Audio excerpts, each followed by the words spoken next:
태양이 폭발하면 어떻게 될까요? 우리에겐 정말 안 좋은 소식일 거라는 걸 짐작할 수 있어요. 짧은 영상이었죠? 잠깐만요. 더 있어요. 태양이 폭발하면 우리 태양계에는 대혼란이 일어날 거예요. 하지만 과학자들은 언젠가는 분명히 그런 일이 일어날 것이라고 말하는데 그 이유는 무엇일까요? 사건이 정확히 어떻게 전개될까요? 그리고 우리가 어떻게든 이 사건에서 살아남을 수 있을까요? 자세히 알아볼게요. 먼저 태양의 중심부로 여행을 떠날 준비를 하세요.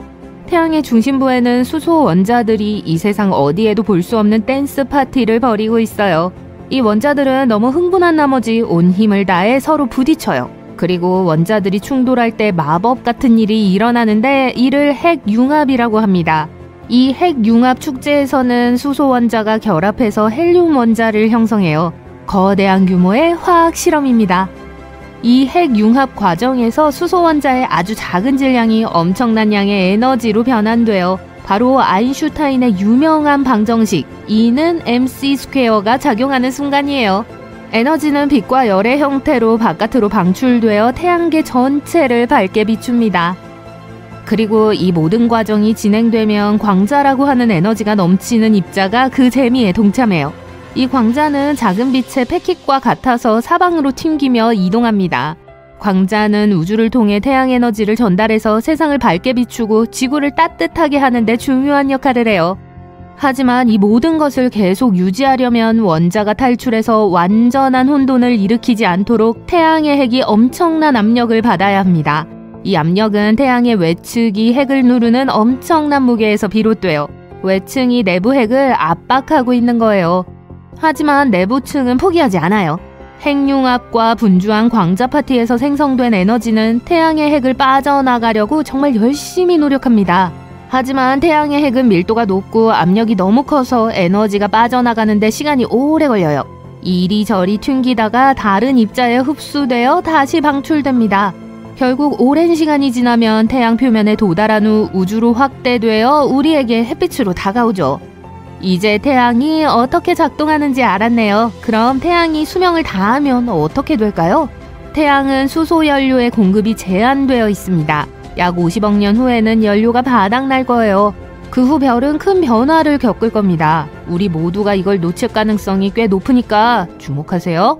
먼저 태양은 부풀어 오르고 풍선처럼 팽창해서 붉은 거인이 될 거예요. 너무 커져서 우리가 사랑하는 지구를 포함한 내부 행성들을 삼켜버릴 겁니다. 태양이 모든 공간을 차지한다고 생각해보세요. 그래서 우리는 더 먼 곳으로 이동하지 않는 한 태양의 끝도 볼 수 없을 거예요.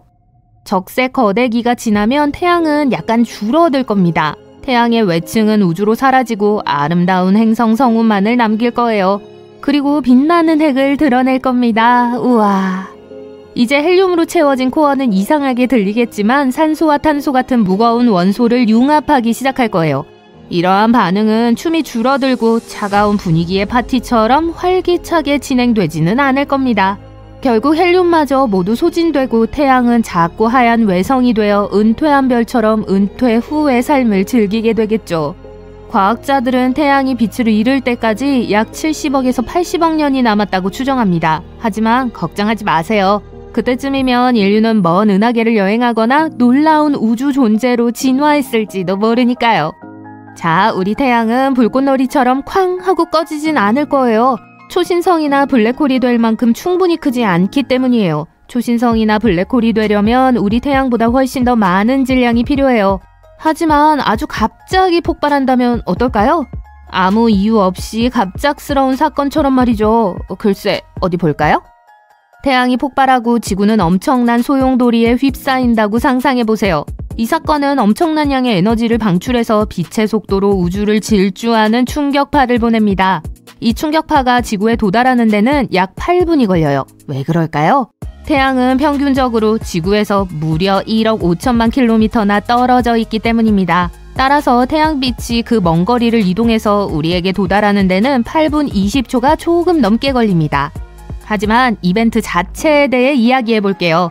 목격하는 건 멋진 광경이겠지만 슬프게도 그것은 또한 정말 롤 크레딧이 될 겁니다. 엄청난 양의 에너지가 방출되면 태양은 다시 빠르게 팽창해서 지구를 포함한 내부 행성들을 삼켜버릴 거예요. 이뿐만이 아닙니다. 엄청난 방사능 폭발에 대비하세요. 태양은 매우 하전된 입자의 급류를 방출할 겁니다. 우리는 지금 엑스레이와 감마선에 대해 이야기하고 있는데 이 방사선은 사물을 심각하게 엉망으로 만들 수 있는 종류예요. 이러한 고에너지 입자가 대기에 부딪히면 모든 종류의 혼란을 일으킵니다. 대기를 이온화해서 거대한 전자기 펄스를 생성해요.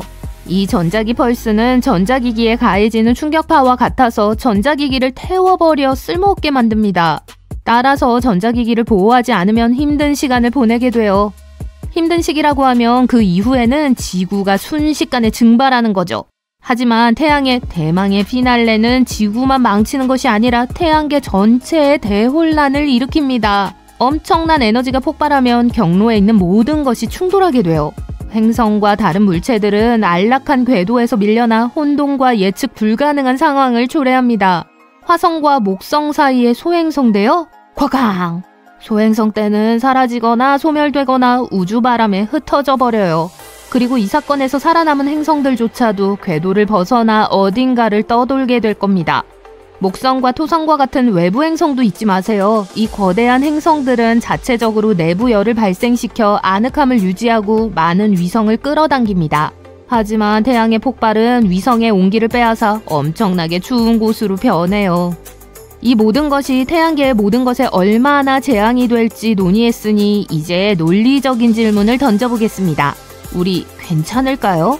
간단히 말하면 아니요, 우린 살아남지 못할 거예요 입니다. 그림자 속에 숨어있는 교활한 박테리아를 제외하고는 모든 것이 전멸할 거예요. 하지만 태양이 우리에게 계획을 미리 알려주는 미친 시나리오에서 싸울 기회가 있을 수도 있습니다. 미리 알고 준비할 시간이 있다면 생존을 위한 기여를 돌릴 수 있죠. 그렇다면 우리는 무엇을 할 수 있을까요? 지구 자체는 태양의 화를 견디지 못하니까 우리는 어딘가로 이주해야 합니다. 모든 행성이 완전히 파괴되지는 않을 것이라고 말씀드렸던 거 기억하시나요? 안타깝게도 태양에 가장 가까운 행성인 수성, 금성, 지구는 사라질 거예요. 따라서 가장 쉬운 방법은 지구와 비슷한 행성이 있는 다른 태양계로 이주하는 겁니다. 하지만 지구가 어떻게든 이 재앙에서 살아남는다면 어떨까요? 어떻게 그런 일이 일어날지는 생각하지 말고 그 결과에 대해서만 논의해봅시다. 지구의 기온은 미쳐 날뛸 거예요. 태양이 폭발하는 첫 순간에는 복사와 입자가 끝없는 폭염처럼 온도를 크게 상승시킬 겁니다. 엄청난 온실 효과가 발생하겠죠. 바다는 증발해서 두껍고 푹신한 구름을 만들어 열을 가두고 우주로 빠져나가지 못하게 할 거예요. 그 후 태양에 따뜻한 품이 없다면 지구는 순식간에 얼음으로 뒤덮인 냉동고가 될 겁니다. 따라서 우리는 틀을 깨는 사고를 해야 해요. 한 가지 아이디어는 방사능과 급격한 온도 변화에 큰 영향을 받지 않는 지하 깊은 곳에 대피소를 마련하는 겁니다. 땅을 더 깊이 파면 온도가 상승해요. 따라서 적절한 도구와 자원만 있다면 인류는 튼튼한 벙커에 몸을 숨기고 태양광선 없이도 몇 년 동안 생존할 수 있습니다. 왜 겨우 몇 년이냐고요? 태양이 우리 태양계의 중력 중심이라고 말씀드린 것을 기억하시나요? 태양이 없다면 지구는 새로운 무게중심을 찾아 떠돌고 있을 거예요. 지구와 우리의 든든한 위성인 달, 그리고 다른 모든 행성들이 우주로 천천히 떠내려간다고 상상해보세요. 다행히도 우리의 믿음직한 태양은 앞으로 다가올 더 많은 우주 모험을 위해 우리를 따뜻하게 지켜주며 빛을 발하고 있습니다. 그러니까 우린 몇십억 년 동안은 안전할 거예요. 그래도 불가능한 시나리오를 상상하는 건 언제나 즐거운 일이니 더 많은 만약의 경우를 기대해주세요. 태어나서 처음으로 아침 조깅을 하기로 결심합니다. 헤드폰을 끼고 뭔가 어렵고 불쾌한 것을 할 준비를 해요. 하지만 밖으로 나가자마자 이상할 정도로 가벼움을 느낍니다. 처음에는 즐기면서 속도를 내지만 곧 뭔가 잘못되었다는 것을 깨닫게 됩니다. 너무 빠르고 쉽게 달리고 있어요. 마치 평생 메고 다니던 무거운 배낭을 이제 막 벗은 기분이에요. 너무 빨라서 초능력이 생긴 게 틀림없다고 생각합니다. 하지만 다른 사람들도 여러분만큼 빨리 달리는 것을 보게 됩니다. 앞에 웅덩이가 있는 것을 발견하고 그것을 뛰어넘습니다. 너무 멀리 그리고 높이 뛰어서 물리적으로 불가능하게 느껴져요. 여러분은 충격을 받고 땅으로 떨어집니다. 그런데 몸에 긁힌 자국이 없고 땅이 더 폭신하게 느껴진다는 것을 알 수 있습니다. 여러분은 헤드폰의 음악을 멈추고 라디오를 켭니다. 모든 뉴스 보도에 따르면 지구 전체의 중력이 절반으로 감소했다고 합니다. 중력 덕분에 우리는 땅 위에 설 수 있고 하늘로 날아가 버리지 않습니다. 중력 덕분에 지구는 태양을 중심으로, 달은 지구를 중심으로 공전하죠. 무거운 것이 무거운 이유는 중력 때문입니다. 그리고 이제 지구의 핵에 어떤 일이 일어났고 우리 행성의 질량이 감소했습니다. 그래서 중력이 변했어요. 사람들은 행복하게 집을 뛰쳐나가서 예전보다 2배나 더 높이, 2배 더 멀리 뛰어봅니다. 어떤 물체든 2배 이상 가볍게 느껴져요. 몸이 가벼워져서 쉽게 물구나무를 설 수도 있어요. 하지만 여전히 초능력자가 된 느낌은 아니에요. 차 무게가 절반으로 줄었더라도 차를 들 수는 없습니다. 하지만 지금은 모든 사람에게 파크루가 이전보다 쉬워졌습니다. 몸무게가 줄었고 그래서 넘어졌을 때 피해가 더 적어지게 됐거든요. 하지만 기쁨은 빠르게 공황으로 대체됩니다. 여러분은 물론 다른 사람들도 모두 숨쉬기가 힘들어졌어요. 공기가 가벼워졌어요. 업데이트된 중력의 영향으로 기압이 절반으로 감소했습니다. 이제 평범한 도시의 거리에서도 5,000m 고도에 있는 것처럼 느껴져요. 마치 에베레스트 산 정상의 절반쯤 오른 것처럼요. 공기는 더 이상 밀도가 높지 않고 대부분은 대기에 정착했습니다. 처음에 모든 사람들이 엄청난 현기증과 공포를 경험합니다. 폐에 공기가 충분하지 않은 느낌이어서 긴장하게 됩니다. 이 문제를 해결하려면 천천히 고르게 호흡하는 법을 배워야 해요. 덕분에 좀 진정이 됩니다. 다른 사람들은 더 균형 있게 사는 법을 배우고 더 이상 서두르지 않습니다. 모두들 스트레스를 덜 받고 매일을 즐깁니다. 그러다가 과학자들이 독특한 산소 마스크를 만듭니다. 여러분이 그걸 쓰고 숨을 들이쉬면 특별한 필터가 산소 분자에 압력을 가해 공기의 밀도를 높입니다. 20년 후 사람들은 이 마스크를 벗게 될 거예요. 왜냐하면 궁극적으로 새로운 조건에 익숙해질 것이기 때문입니다. 새로운 세대는 적응된 폐를 가지고 태어날 거예요. 지구의 대기는 팽창하고 있습니다. 하늘이 더 높아지고 어두운 색을 띠게 된 것 같아요. 지구 궤도를 비행하는 인공위성은 현재 대기권 안에 있습니다. 하지만 지구의 중력은 여전히 그것들을 끌어당깁니다. 여러분은 수천 개의 인공위성이 타오르는 것을 볼 수 있습니다. 우주 잔해 중 일부는 대기 방패를 통과해서 땅으로 떨어집니다. 유성우가 시작됩니다. 우주 쓰레기는 집, 도로, 나무, 그리고 자동차와 충돌합니다. 여러분은 다른 사람들과 함께 지하철이나 지하실에서 폭풍우가 지나가기를 기다리기로 합니다. 다행히 유성우는 오래가지 않아요. 사람들은 숨어있던 곳에서 나와 하늘을 보고 놀랍니다. 달은 이전에 있던 위치를 바꾸고 천천히 날아갑니다. 곧 완전히 사라집니다. 우리의 행성은 이제 거대한 담요의 중심에 있는 무거운 공과 같습니다. 그 담요는 중력입니다. 담요는 공의 무게로 처집니다. 담요 위에 어떤 가벼운 물체를 올려놓으면 지구로 굴러떨어질 거예요. 하지만 만약 물체가 빠른 속도로 움직인다면 담요의 가장자리에서 회전할 수 있고 중앙으로 떨어지지 않을 거예요. 이러한 속도 덕분에 달은 우리에게 떨어지지 않지만 동시에 날아갈 수도 없습니다. 이제 중력이 약해져서 담요가 2배 정도 헐거워졌습니다. 회전 속도는 달이 중력장 밖으로 날아갈 수 있게 합니다. 그저 우주 공간으로 갈 뿐이에요. 사람들은 망원경을 통해 오랫동안 떠돌이 달을 관찰할 수 있을 것입니다. 운석이 충돌할 수도 있어요. 또한 더 강한 중력을 가진 또 다른 행성을 만나서 그 행성을 중심으로 공전할 수도 있어요.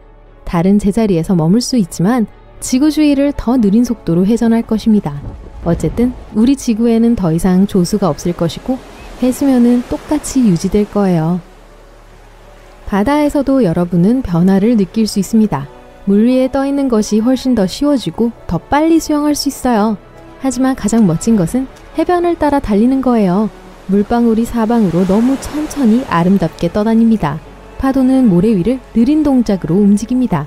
자동차, 비행기, 선박의 무게가 줄었고 그래서 사람들은 현재 더 적은 양의 연료를 소비합니다.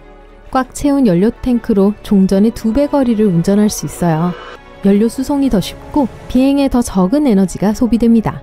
휘발유가 점점 더 저렴해지고 있어요. 중력의 감소는 우주 관광 발전에 영감을 줍니다. 사람들이 지구의 궤도를 벗어나는 것은 훨씬 더 쉬워집니다. 겨울이 왔어요. 눈이 오는 동안 길을 걷고 있어요.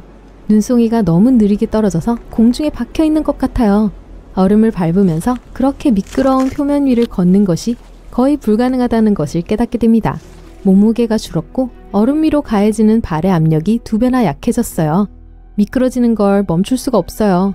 자주 넘어지지만 아무런 피해도 느끼지 않습니다. 바람이 강할 때 발을 붙이고 서 있기가 힘들어요. 만약 점프를 한다면 여러분은 날아가 버릴지도 몰라요. 도로 위 바퀴의 접지력이 저하됩니다. 운전자는 더 이상 급제동을 할 수 없어요.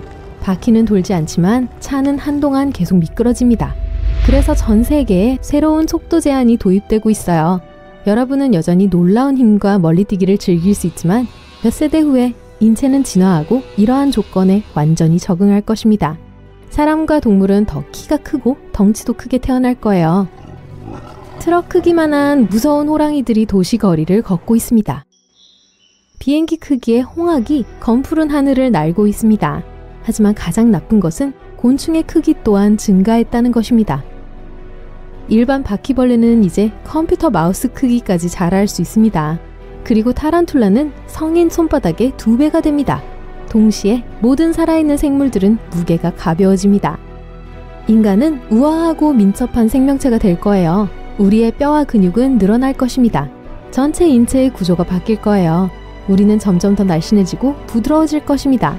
정맥과 혈관의 혈액은 더 천천히 흐를 것이고 그게 뇌의 활동에 방해가 될 거예요. 하지만 시작에 불과합니다. 미래에는 몸이 팽창할 거예요. 내부의 신경 연결수가 늘어나면서도 뇌도 증가할 것입니다. 폐가 훨씬 더 민감해지고 넓어집니다. 사람들은 더 똑똑하고 현명해질 것입니다. 모든 장치와 재료는 새로운 조건에 따라 개발될 것입니다. 컵, 연필, 접시, 전화기 및 기타 장치. 모든 것이 가벼워지고 부서지기 쉽습니다. 만약 평범한 사람이 그런 세상에 온다면 마치 초능력자가 된 느낌이 들 거예요. 여러분은 손으로 가벼운 벽과 문을 뚫고 벽돌을 부술 수 있을 거예요. 새로운 사람들은 여러분의 힘을 따라가지 못할 것입니다. 하지만 그들에게 여러분은 너무 작고 어색해 보일 거예요.